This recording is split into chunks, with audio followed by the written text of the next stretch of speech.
உம்மாலே. எங்கள் பரபிரமமே எங்கள் பலனும் நீரே, ஜெயம் எடுப்போம் உம்மாலே. உம்மை போற்றி பாடுவோம் எங்கள் உயர்ந்த கன்மலையே, உம்மை போற்றி பாடுவோம் எங்கள் உயர்ந்த கன்மலையே.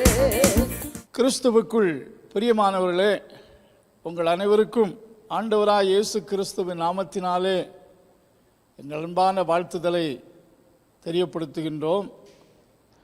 சங்கீதத்தின் புஸ்தகம் 55ஆம் சங்கீதம் 22ஆம் வசனத்தை வாசிக்கையில், கர்த்தர் மேல் உன் பாரத்தை வைத்துவிடு, அவர் உன்னை ஆதரிப்பார், நீதிமானை ஒருபோதும் தள்ளாடவிட்டார்.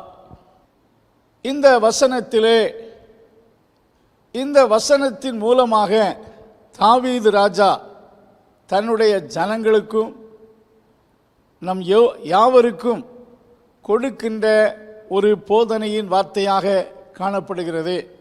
கர்த்தர் மேல் உன் பாரத்தை வைத்துவிடு. இந்த சங்கீதம் முழுவதையும் நாம் வாசித்து பார்க்கையில், தாவீது மிகவும் நெருக்கமான கடினமான சூழ்நிலையில் இருந்த நாட்களில் ஆண்டவர் அவருக்கு செய்த உதவிகளை உணர்ந்து எழுதப்பட்டதாக தெரிகிறது. வேத பண்டிதர்கள் கூறுகிறார்கள், இந்த சங்கீதம் தாவீதின் மகனாகிய அப்சலோமும் அகிதோப்பேலும் சேர்ந்து தாவீதுக்கு எதிராக சதி திட்டங்களை தீட்டி ராஜ்ய பாரத்தை தங்கள் வசமாக திருப்புவதற்கு எடுத்த முயற்சிகள் எடுத்துக்கொண்டிருந்ததான நாட்களில் கர்த்தர் அவர்களுடைய சதி திட்டங்களில் இருந்து தாவீதை விடுவித்த நாட்களிலே தாவீது இந்த சங்கீதத்தை எழுதினார் என்று சொல்லப்படுகிறது. அந்த நாட்கள் தாவீதின் மனதிலே மிகுந்த பாரங்களும் மிகுந்த வேதனைகளும் இருந்து கொண்டு இருந்தது.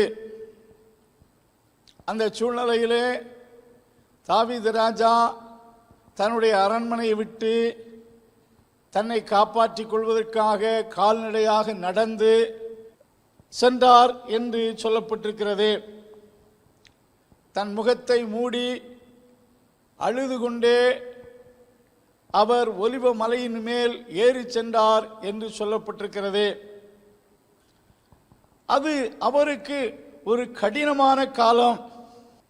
ஏனென்றால் தாவீதினுடைய ஏற்ற சிநேகிதனாகிய அகிதோப்பேல், தாவீதுக்கு நல்ல ஆலோசனைக்காரனாக இருந்த தாவீது அப்சலோம், திரும்ப சொல்றேன், தாவீதுக்கு நீண்டகால நண்பனாகவும் ஆலோசனைக்காரனாக இருந்த அகிதோப்பேல் அப்சலோமோடு சேர்ந்து தாவீதை கொலை செய்ய திட்டமிடுகிறார்.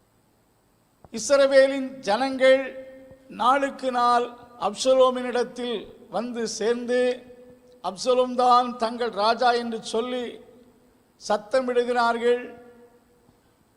அவர்கள் இருதயம் அப்சலோமுக்கு பின்னாக சென்று கொண்டிருந்ததாக வேதத்தில் வாசிக்கிறோம். அந்நாட்களிலே தாவீது அரண்மனையை விட்டு விலகி ஓடினார் என்றும் 2 சாமுவேலின் புஸ்தகம் 15ஆம் அதிகாரத்திலே ஜனங்களெல்லாம் அப்சலோமை ராஜா என்று அழைத்தார்கள் என்றும் சொல்லப்பட்டிருக்கிறது. அது மிகுந்த பாரமான சூழ்நிலை. அந்த வேளையிலே மிகவும் பாரத்தோடே தன் பாரத்தையும் ஆண்டவரிடத்தில் அவன் தெரியப்படுத்தி அந்த சூழ்நிலையை தேவனிடத்தில் ஒப்புவித்ததாக வேதத்தில் வாசிக்கின்றோம். அவ்விதமாக ஒப்புவித்த நாட்களிலே கர்த்தர் அவனுடைய சூழ்நிலையில் ஒரு பெரிய மாற்றத்தையும் ஆண்டவர் அவனுக்கு எதிராக சதி திட்டம் செய்த அப்சலோமையும் அகிதோப்பேலையும் மடங்கடித்து ராஜ்யபாரத்தை தாவீதின் வசத்தில் திரும்ப கொடுத்து ஆசீர்வதித்ததை வேதத்தில் வாசிக்கிறோம்.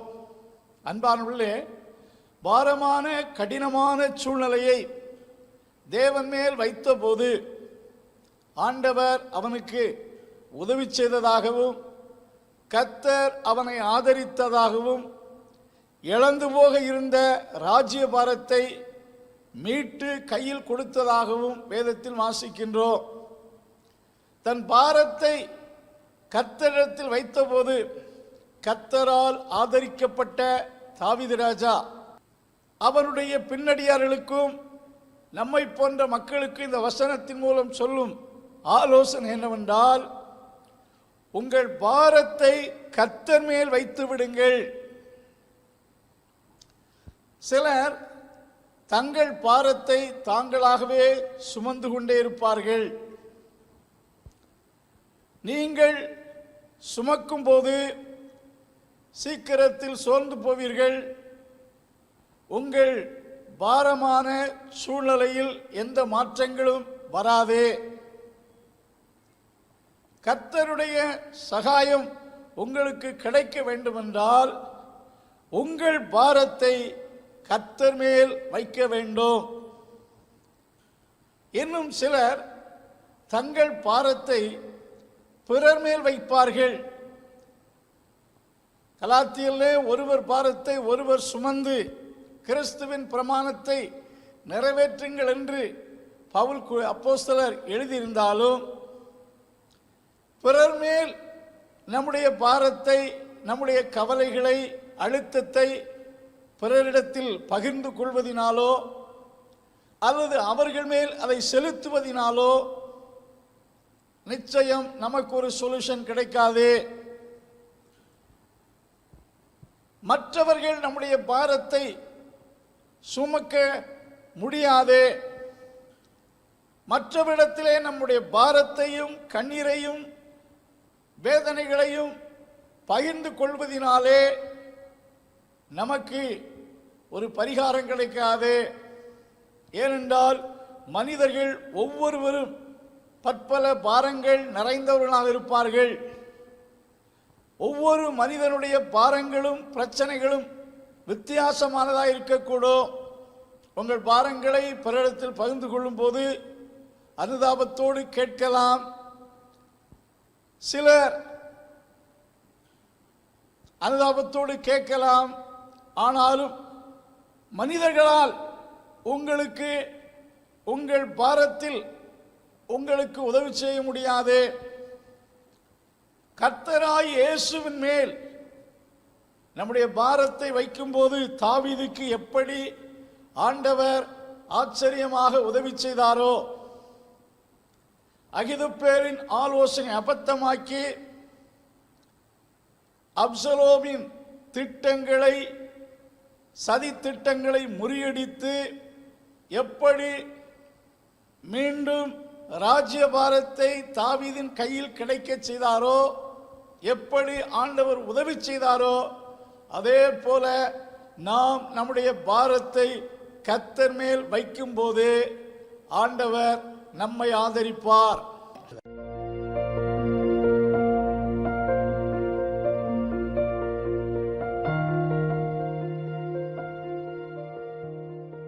அன்பின் தகப்பனே, வசனத்தை கேட்ட அருமையான சகோதர சகோதரிகள் ஒவ்வொருவரையும் உடைய கரத்தில் ஒப்பு கொடுத்து ஜெபிக்கிறோம். கர்த்தர் மேல் உன் பாரத்தை வைத்துவிடு என்ற வார்த்தையை விசுவாசித்து யார் யார் என்னென்ன பாரத்தோடு இருந்தாலும் உம்மேல் வைத்து உம்முடைய சகாயத்தையும் அற்புதத்தையும் பெற்றுக்கொள்ள கர்த்தர் உதவி செய். இந்த வார்த்தையை கேட்டு இயேசுவின் நாமத்தில் உம்மிடத்தில் வைக்கக்கூடிய ஒவ்வொருவருடைய பாரத்திலும் பிரச்சனையிலும் நீர் ஒரு அற்புதம் செய்ய வேண்டும் என்று ஜெபிக்கிறேன். கர்த்தருடைய நாமத்தினாலே கேட்ட இந்த வார்த்தைக்கு கீழ்ப்படுகின்ற ஒவ்வொருடைய வாழ்விலும் ஆண்டவர் அற்புதம் செய்ய ஜெபிக்கிறேன். இயேசுவின் நாமத்தில் ஜெபங்கேளு நல்ல பிதாவே, ஆமென்.